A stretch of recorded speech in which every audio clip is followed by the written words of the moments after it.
Bonjour à tous, si je vous dis prévenir plutôt que guérir, on est d'accord sur ce point.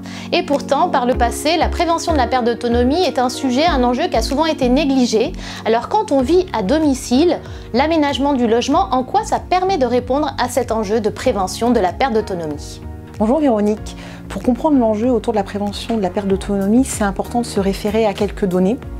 D'avoir en tête que la chute est la première cause de décès accidentel chez les personnes âgées, que 40% des personnes qui chutent ne peuvent pas rentrer chez elles et sont orientées en structure comme un EHPAD, et enfin que pour une personne sur 5 qui chute, un syndrome post-chute va se développer et on comprend aisément que c'est délétère pour le maintien de l'autonomie.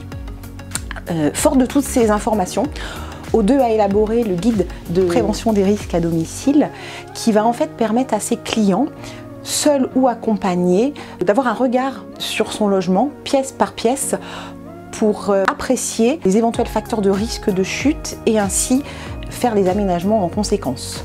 L'idée étant à la fois de se faciliter la vie, d'avoir un domicile confortable, fonctionnel.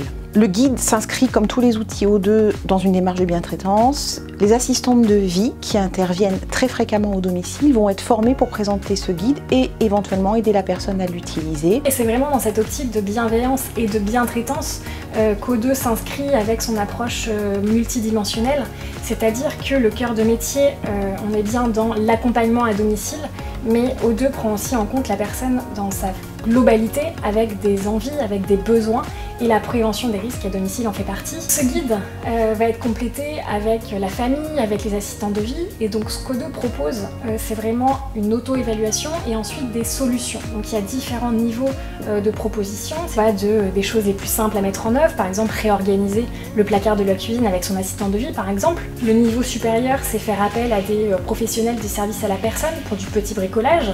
L'exemple, c'est installer des barres de maintien dans les toilettes pour ne pas s'appuyer sur les dérouleurs de papier toilette. Et quand c'est des plus gros travaux, donc O2 est membre de Silver Alliance et donc O2 peut recommander des entreprises. On a l'exemple de transformer sa baignoire en douche, qui est un besoin qui est très fréquent, et grâce à Silver Alliance, O2 va pouvoir recommander une entreprise de confiance.